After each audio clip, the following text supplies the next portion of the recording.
In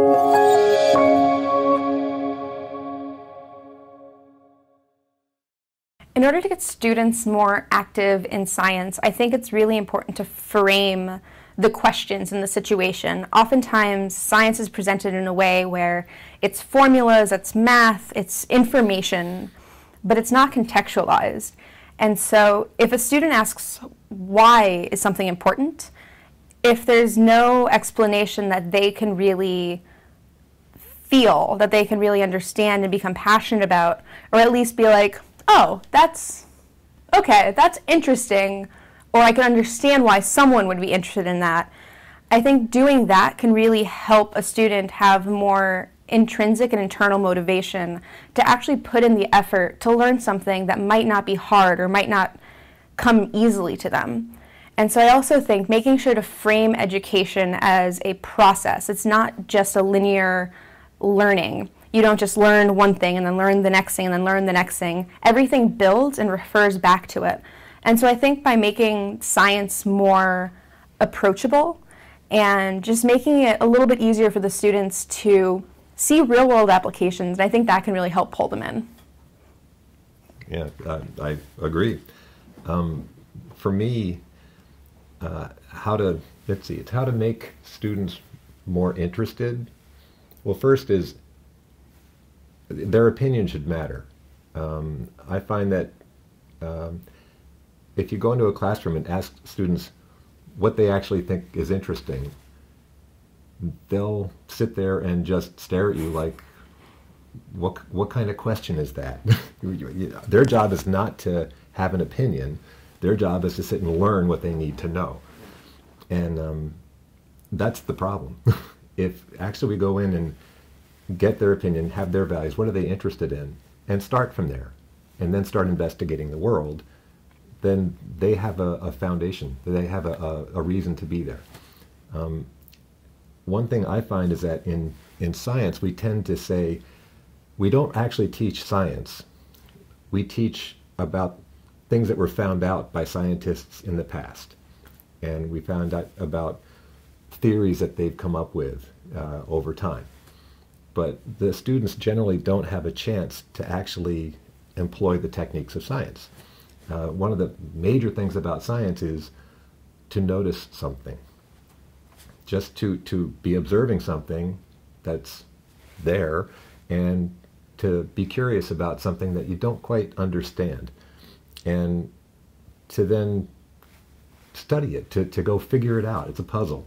And to be curious. And then to figure out how can we go, why is that happening?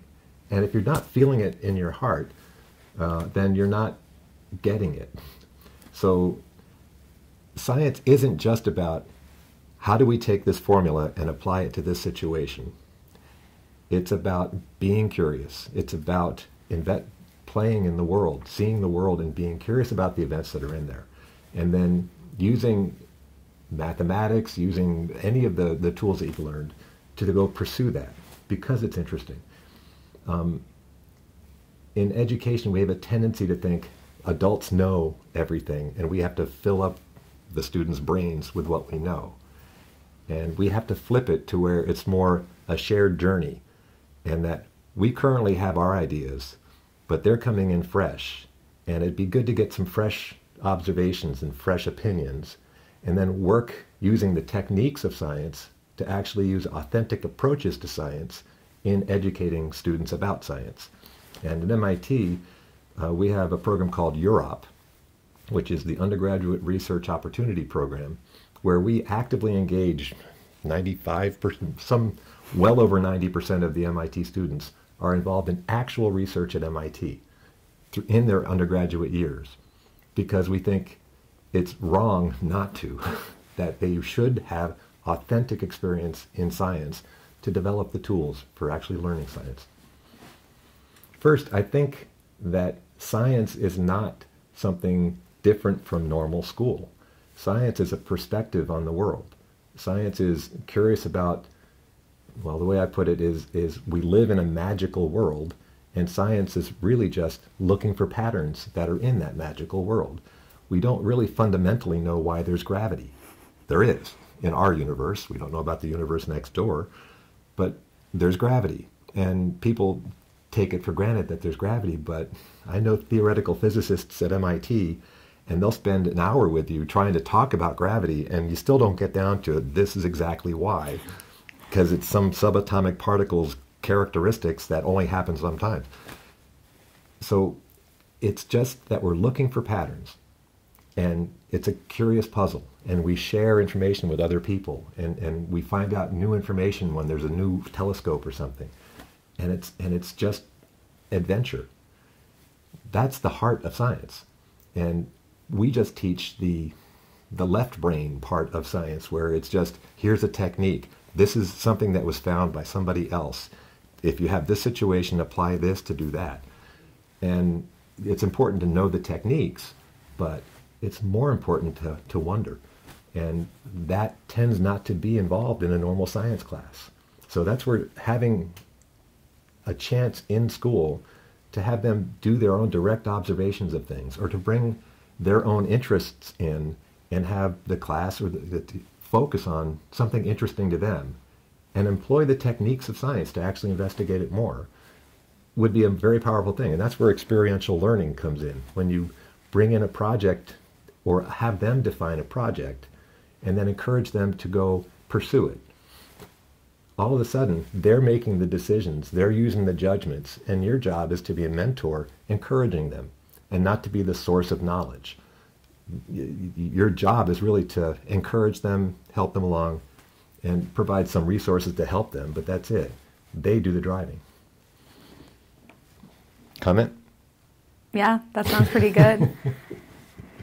I think getting science to be more integrated in everyday life is very important, but it's also challenging because right now everything's so siloed, everything's separated into these different categories. But one of my favorite little factoids is if you add salt to scrambled eggs and let it sit for a little while, they'll get fluffier when you cook them because the salt acts on the proteins. And I don't fully understand how that works, and I don't really need to, but I could if I wanted to. And I think that's really, really cool because there's this strange interaction that happens with salt and eggs, and you get this more delicious result. And I think being able to really just I think it goes back to excitement. And I think if people are excited about things, it'll be easier to get them to tag along. And then it'll probably be hard to force them initially, especially students who are used to the current system where they're receiving answers and teachers who are used to providing answers. And there's all of these metrics set up and there's a system, and it's really easy to measure things because there's that system. And it's going to be hard to move towards that more open system because there's a lot more flexibility. There's a lot more that's unknown. But that's also what's really magical about it, because you get to make science something that's magical until you figure it out, but then it's still kind of magical. It's still magical, you just see it better. I mean, it's cool. And you can actually then find out even deeper insight to the magic. I mean, it's just because you can name it doesn't mean it's not still magic. It's interesting. When do they stop studying? I mean, in elementary school, girls love it. I mean, they're wonderful and very active and engaged. And well, in Spain, the 2 last year of school, you can choose science or letters. We say letters, like humanities. I don't know. No, we say science or letters. Yeah. And most of the girls choose letters. And it's just the 2 final aids. You choose, like, you can want to study Latin or physics. They choose Latin. Okay, why don't the boys choose Latin? I don't know, because they prefer to study. I mean, that's a similar question. Yeah, I don't really know. There are people that do different things. Yeah. But most, they decide to go to the, so if you choose at high school letters, you can study economics, but no architecture. Okay. Well, actually, you can if you want, but then when you start university, you will fail everything because you have not studied 2 years that people have been studying mathematics, physics, or okay. whatever. Well, I hope I'm not.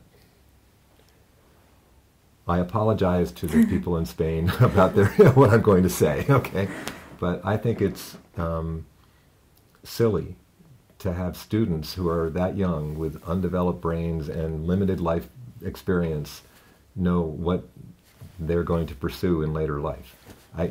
It's not right, in my opinion, to do that. I think that you should provide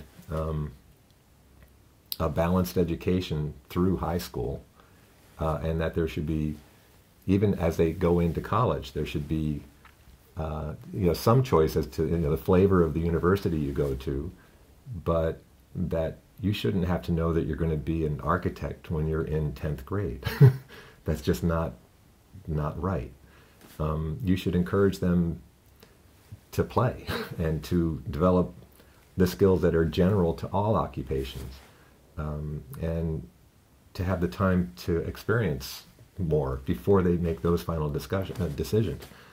Even like at MIT, when first-year students come in, they're not allowed to choose a major. You don't apply to mechanical engineering or to physics or to humanities at MIT. You apply to MIT. And everyone goes through a core curriculum in the first year. And at the end of your first year is when you then select a major. And even then, you're allowed to change majors up into junior year, your third year. I changed my major to mechanical engineering my second term junior year, which I don't recommend. That's pretty late.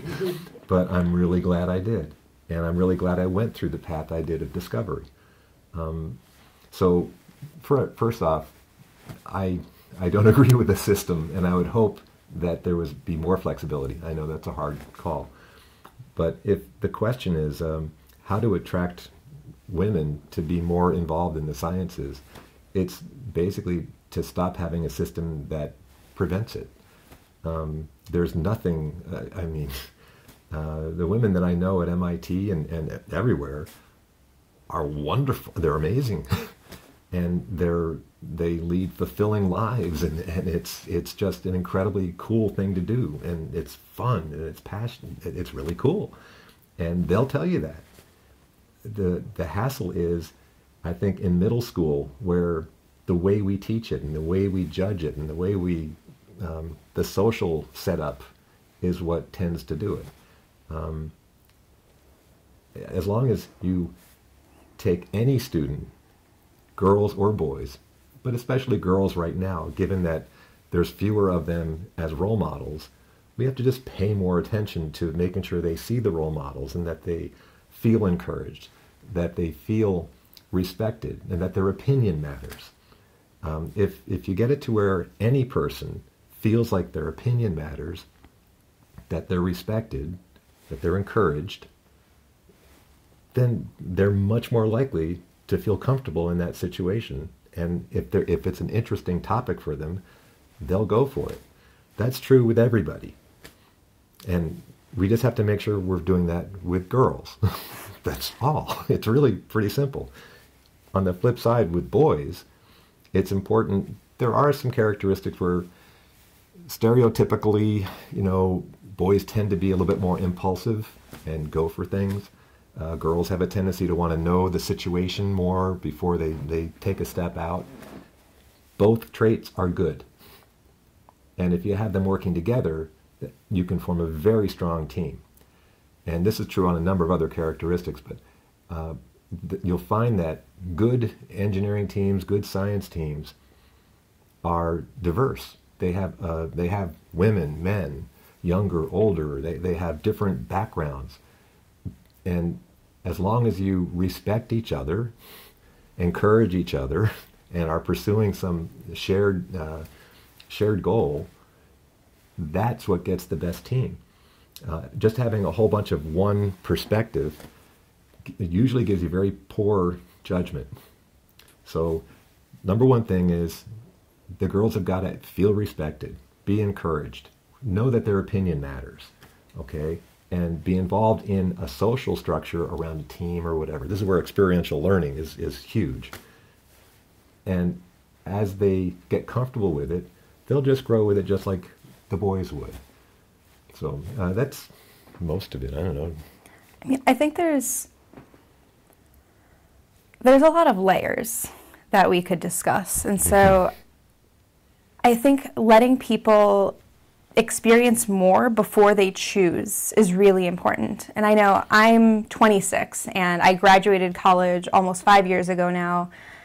I originally thought I was going to be civil or environmental engineering. I thought I wanted to do buildings. I took some classes, and I thought I wanted to do international development. I took some classes, and I realized there are certain parts of it that I like, and then I did more product development, manufacturing, and I've had a lot of different experiences. And what that's allowed me to do is look across those experiences and see what are the key elements that I care about socially, technically. What are my interests? What are the impacts that I want to make? And so now that I'm older, I have more flexibility. I am able to take some time and be like, what am I doing with my life? And what do I want to do with it? And I'm really lucky that I didn't have to make any of these decisions much earlier in my life. Because if you had asked me in 9th grade, I was going to be a veterinarian.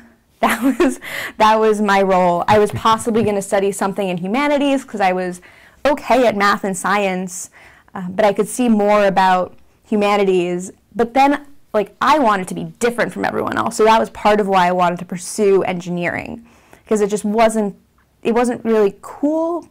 I think there's a lot of social pressure to conform, and when people are young, like me included, I still feel a lot of social pressure. I feel a lot of pressure to stay in engineering because I'm a woman of Mexican background.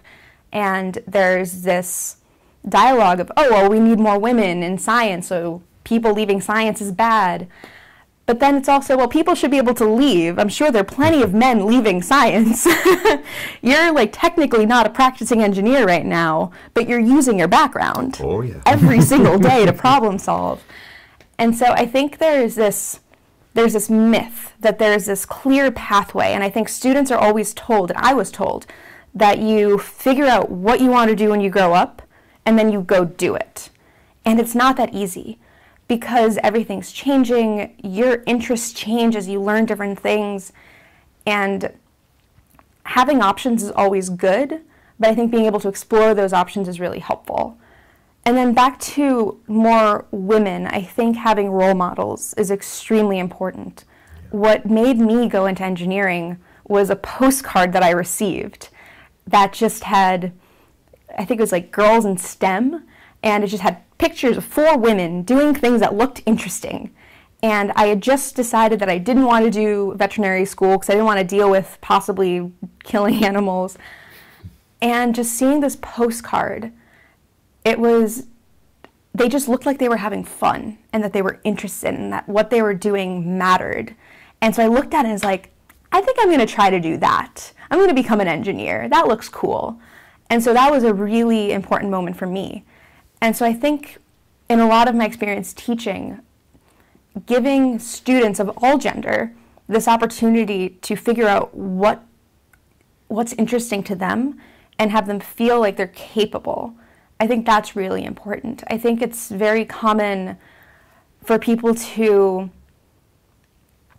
So I think there's some studies about when there starts to be that separation between boys and girls as to being good at science or good at math or good at English. And I think you were hinting at this, that in elementary school there is almost no difference, and then between middle and high school it tends to split. And so I think it's just really complicated. There's this huge social fabric that influences our choices. And I think we'd have to be really aware of that social fabric and really critical of it, and make sure to ask people, why do you want to do the things that you do? How much of this is outside influence? How much of it is influence that you want? How much of it is influence that you don't want? And I think women especially, if we don't see other women in these roles, if we don't see them, if we don't see engineering as a viable profession if we're always hearing that it's impossible to have a family and a career? Those are hard choices. And asking someone to make that choice really early on is just not really fair, because someone may want to have kids, or they may say, I don't ever want to have kids, but you don't know that until you're later on in life. It's a very long, very long answer. I think what's really important is just making sure that women feel like they belong, because once they feel that they belong, they're going to hold their own just as well as anyone else. Like, I know so many just amazing people, and I know a lot of guys who have a lot of trouble with things that are more, they're not as masculine, and so they really suffer because there are these stereotypes as to what's necessary. And so I think it's very obvious, because women tend to have a lot of the personality traits, etc., that maybe aren't as valued or seen in like science and STEM, but they're also, I think, men who are being ostracized. Mm-hmm. Like, what happens to the guys who want to go into drama? They're immediately labeled. And so I think part of it is just trying to drop these stereotypes, trying to just really look at people for their interests and not build their character and their value based off of what they're interested in and what they want to do. It's kind of fun. Like at MIT, this isn't supposed to be an advertisement for MIT, but you know, it's where we're from. So it's got an amazing music program. And my own son actually majored in music. And you think, majored in music at MIT? Well, yeah, he did. He also majored in ocean engineering. And, you know, it's encouraged that you do different things. I was in a singing group at MIT called the Logarithms. I was in the MIT Wellesley Tunes, yeah, so also a singing group. The sports program there is incredible, because it's not a spectator sport. It's a sports program for all the people who are at MIT. And it encourages people to be involved. So it's active. I was involved in 15 different sports at MIT. Water polo. I can barely swim, okay? And yet I was playing water polo. This bit about living life and not just in your silo of science or engineering or mathematics. It's so important to stop thinking that way, that we have to specialize. And in any discipline you go into, you're going to need the skill. We shouldn't only teach science to people who think they're going to be scientists. You should know it if you're going to cook. You should know science if you're going to drive a car. You should know it if you're walking down the street, pretty much. You should know some math. You know, did you get the right change? Okay, or and when you read the newspaper article about, oh, there's climate change, can you make your own judgment about the data? Can you look at what you're being told with a healthy skepticism and make judgment and challenge what people are telling you, that make sure it's logical and it's based on good assumptions? Everyone should be able to do that. It's not just scientists that should do that. It's important for our democratic, culture to have people really thinking and able to use judgment like this. It's important for scientists to be able to communicate their findings. Why is it important? If they can't communicate, using Spanish, or English, or all the stuff that is a softer skill, you need it as a scientist too. Or if you want to try and get funding for your project, you better be able to communicate well, okay? So all these skills that we tend to do in silos, really everyone needs a little bit of all of it. And that should be the nature of your earlier school. It shouldn't be specializing on one to the exclusion of others. So I'm okay if they have a school primarily for letters, but you better be teaching science and all these other skills at some level there, or you're giving them a poor education. And one thing about encouraging girls again, and encouraging boys too, but for girls, having a girl that's a year or two older, mentoring in a room, where the biggest resource we don't use, and if you want the answer for Spain and everywhere about fixing education, is to stop thinking about the students as the consumer. Stop thinking of them as the vessel that we have to fill, okay? Stop thinking of them as they're not giving value to the school. They're what the school is working on. If instead we think of the students as our main resource, that their active contributions to the academic environment make the academic environment cool. They make it interesting. They make it with a social fabric that's interesting. We use students constantly in our, like, when I came over here to Barcelona, when was it? January. I brought to you, Ruben and who? John. Oh, and John. And these are students that have been involved in our programs for years. Ruben was is a freshman at MIT, and John is a senior. But they've been involved since they were in high school. And they came, and with Chi and me, we had a great 2-day workshop. If it were just me going there, I could run the workshop. But they see this old guy, okay, and who doesn't even speak Spanish. Bringing other students, they see people that are just a couple years older and who can speak their language, not just Spanish, but also their music tastes and knowing what a meme is and stuff like that. So they can relate and see, oh, I can do that. Oh, that's interesting. And they can have more fun. So I just firmly believe that at every level, the students can be inspiring and encouraging the younger students to come along too. Bar none, that's the best thing you can possibly do. And again, experiential learning where you encourage projects to be built, especially student-conceived projects to be done, and where they form teams and you encourage the team and to accomplish its goals.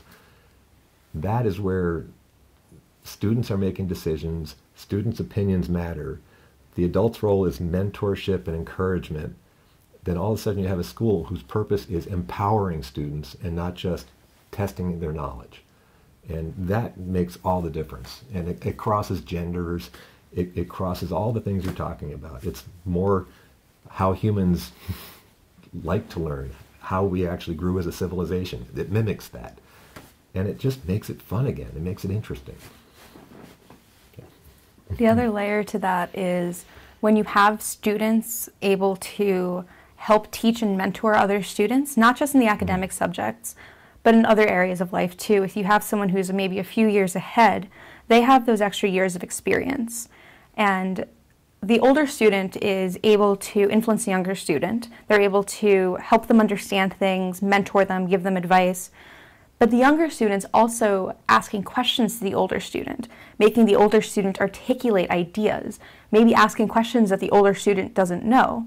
And so that collaboration between the two people, it strengthens both of them because the older student now has to really go back and think about what they're saying, what they know, what they think they know.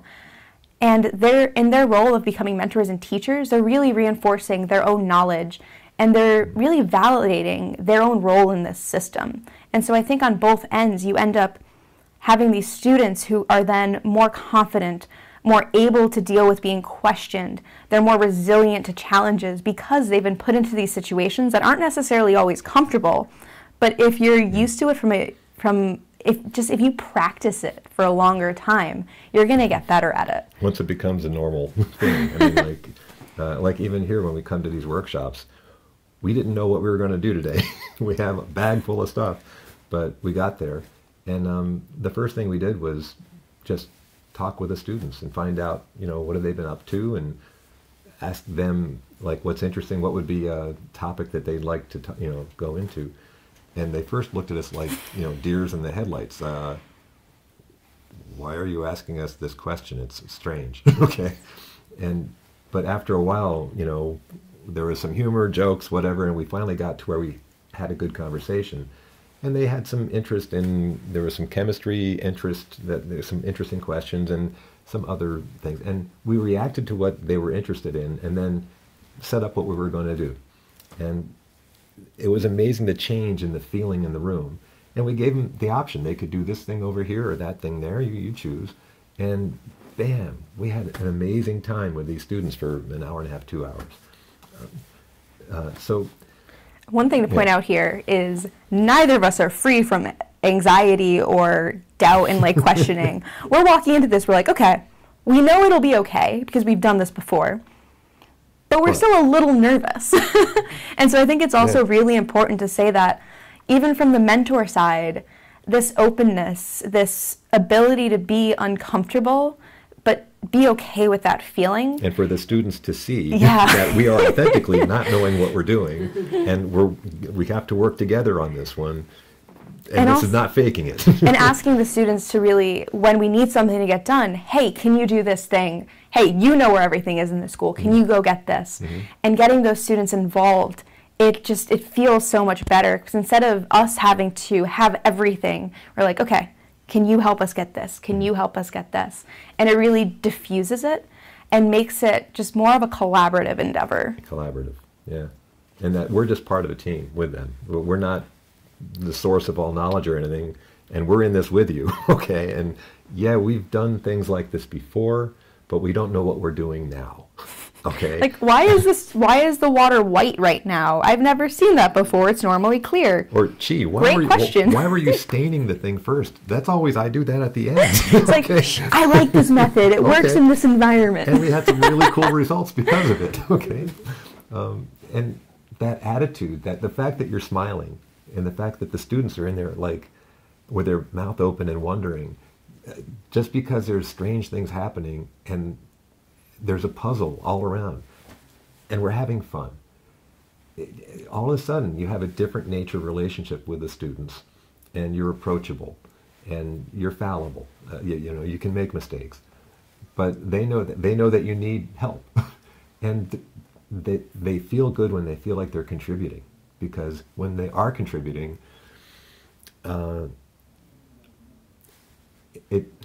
everyone feels good when you know that you're doing something to contribute. Generally in schools, the students aren't asked for that. They're just basically told what to do, and then they have to do that, and they're tested and everything. Here, we rely on them, and they know authentically. It's not contrived, and they appreciate that. They just do, and they feel more connected with you. So you're talking about how to encourage and attract students. Be their partner and encourage them forward authentically, not in a contrived way. And good things happen. I generally don't worry about what the technical thing we're going to be doing is. I worry that we have a group that respects each other, is interested in some pursuit, and that let's go. That's my job. It's not the technical part. We do lots of technical things, and yes, I can program and I know how to run an equation. I have all that too, but that's not my main job now. The students, they can do that too. By doing exactly what we just talked about. I mean, the future, when we went into the class today, we were facing the future, and we didn't know what our projects are going to be. You have to be resilient. You have to be willing to look at what's coming in, use what resources you have and what experience you have, and who's in the room with you, and go for it. I mean, no one knows the future. And yes, the job skills are going to be different. We have an internet now. When I was in school, I didn't have a calculator when I went to school. I had a slide rule. Okay, for me to do computations, it was sliding two logarithmic scales over each other and then reading this, and then if I wanted to take the sign of a function, I had to go to a book, open it up and find a table and then interpolate between the two. You don't know how to do that, I assume. I don't need to. It's right. Great. And so the job skills are different. As long as they don't see that school is the source of knowledge, and that their job is that learning is a skill, and it's something you take forward with you. Learning is a tool that you use all the time, and that you need to have that be part of your process. You need to be frequently challenging what you see, challenging what you think you know, seeing if it still applies, periodically stepping back and realizing it doesn't anymore, and then being comfortable with learning something more about the current situation and then trying to apply it. Here's where the humanities and the letters are important, because as technologies and things change, how they apply to our culture and our human values is challenged, and that in there is where the scientists, engineers, and the politicians and the housewives, whatever, that's where we have something in common. Because how you apply human values to new technologies and new skills, that's the big issue going forward. So this bit where you split people up, they really need to be able to talk to each other at the same time for the big problems in the future.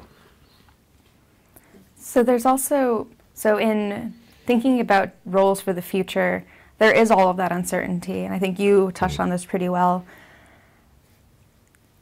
If school is about figuring out who you are as a person, like what are your values, where do you fit into community, and also helping you learn how to learn and really have the feeling of being a lifelong learner. And so that word is tossed around a lot, but I think what it really means is seeing learning as a tool. It's a skill that's constantly practiced. And everything shifts. Like, you no longer have to use a slide rule. So we don't know what technologies are going to be relevant.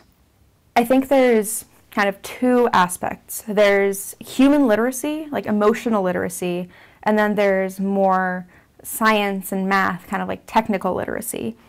And I think we've done a really good job of focusing on the technical literacy and less so focusing on the emotional literacy. So how do people react when they fail at something? How do people react when they feel ashamed about something, if they feel guilty? Who do they go to? Who do they talk to?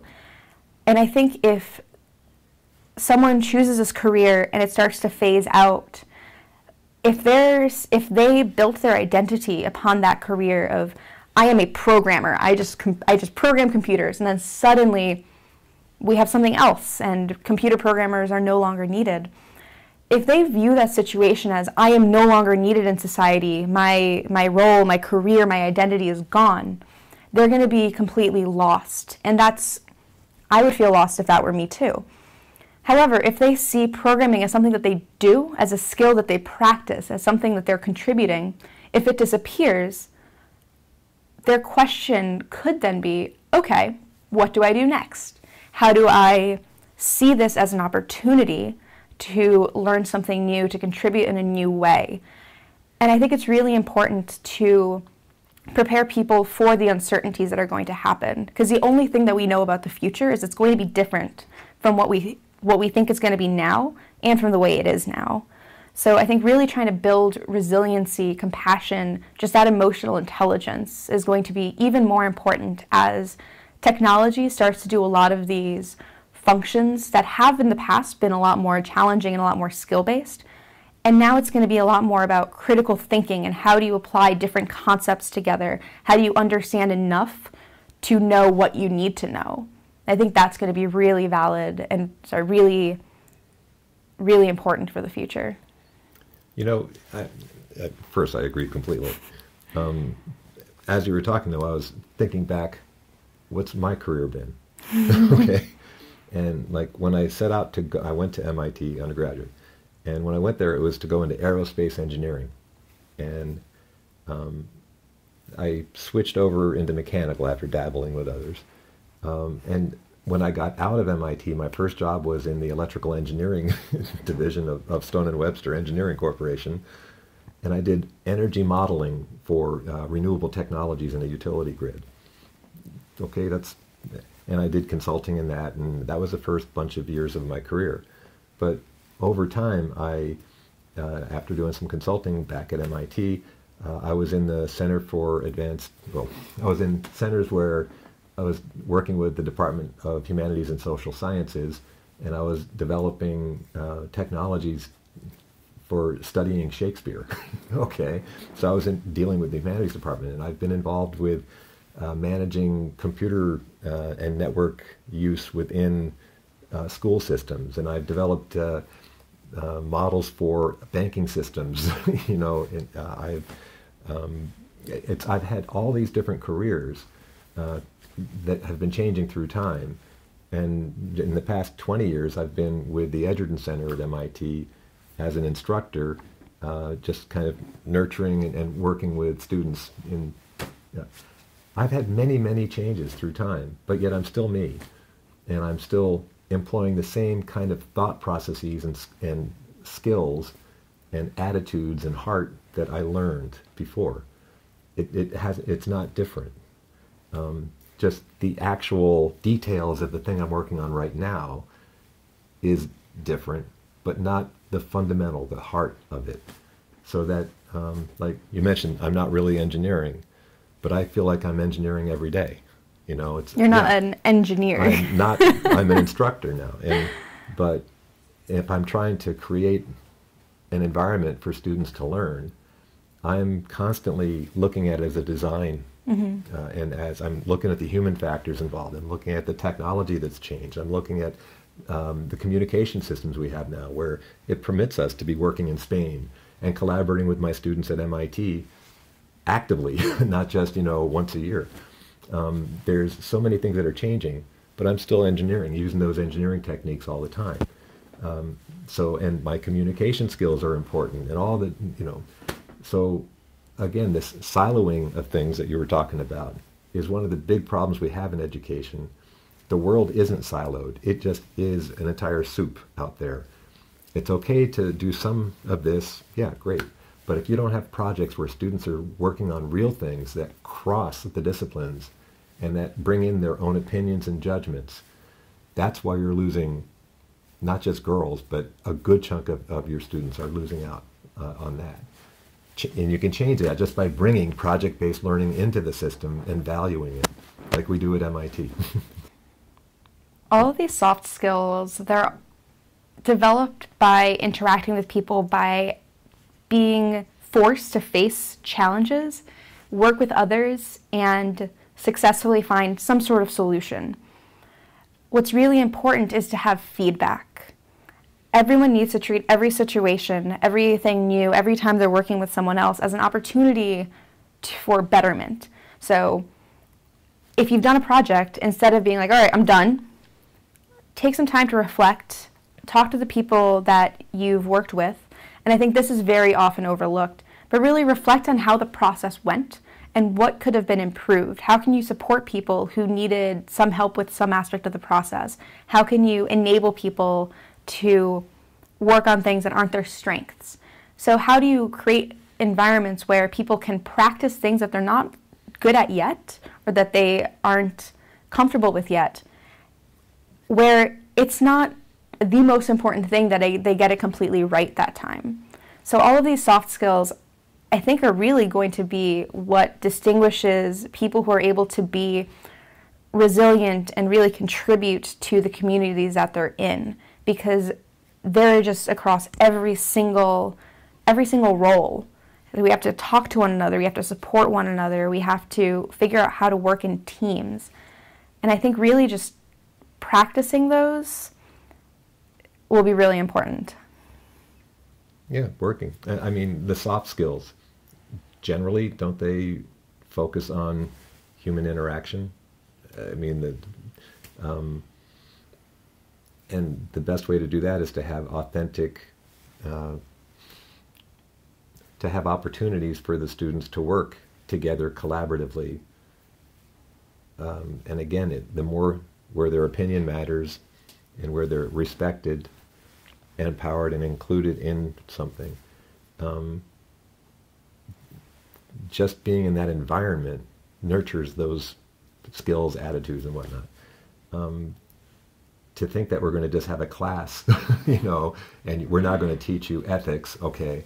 There's a lot of lawyers that have learned ethics that know how to get around them, okay. The real way to do this is to create, this last time, an authentic environment where the students work on problems or opportunities that are important to them at the moment, and that they get a chance to work on that collaboratively. That's where all the soft skills really come in.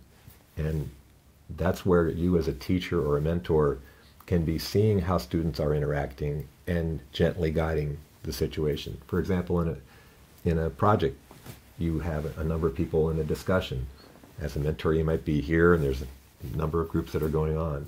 and you're seeing that usually there is someone in the group that's very quiet, seldom talks. There's the other person in the group who never shuts up. Okay, what do you do about that? Okay, you let things go for a while, but periodically you talk with people and say, well, gee, who do you think knows more about what's been going on? The person that's been talking all the time or the person that's been listening?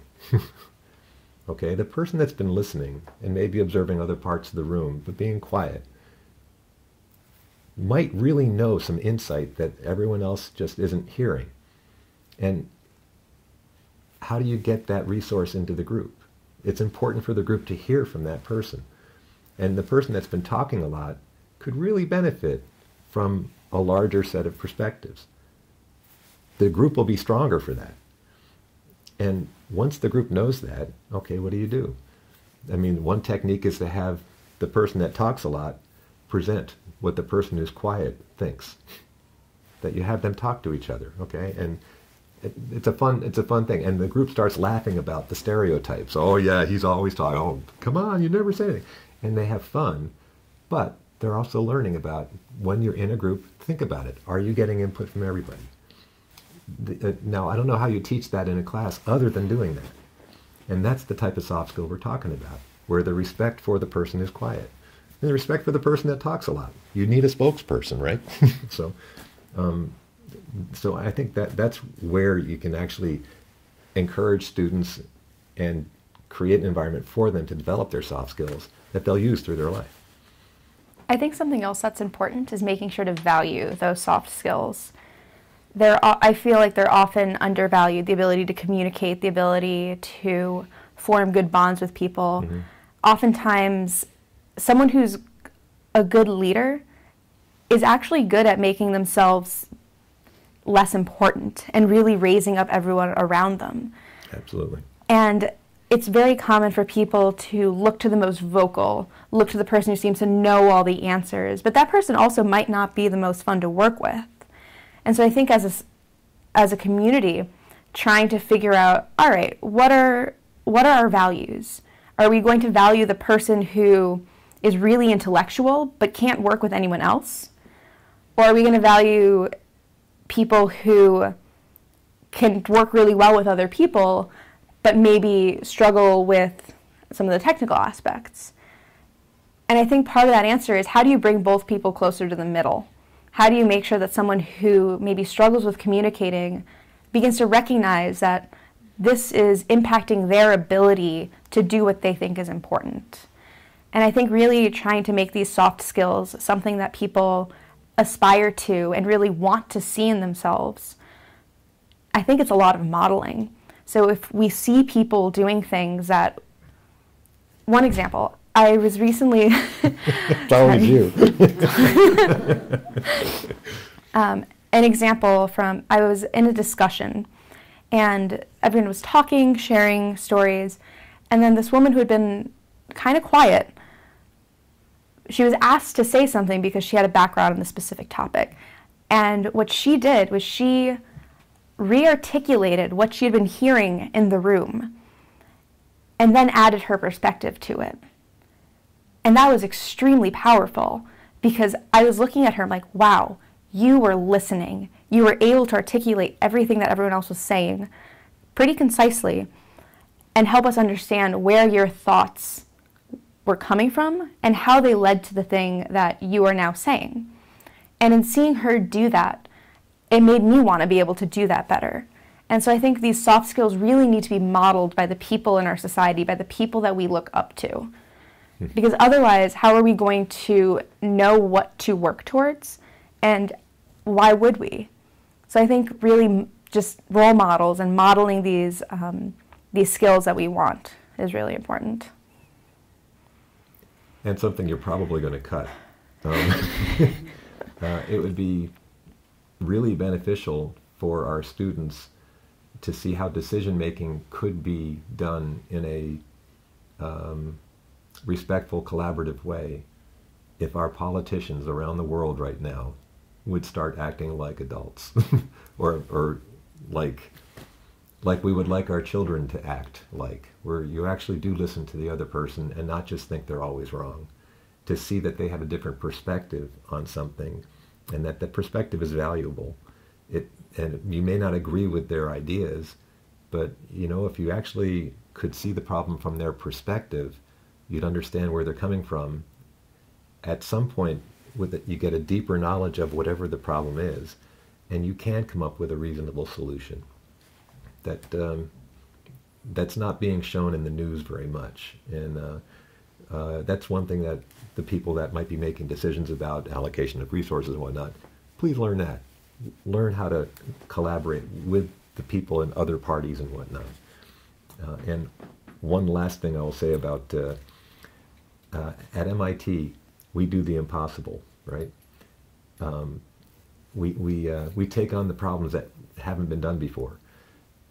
And one of the students in Barcelona, when we did a workshop out there, wrote on a note at the end where we were getting feedback about, what did they take from this? And she wrote that she found out that the things that are impossible are just the things we don't know how to do yet. And that's what you want to get from them when they're done with one of these projects.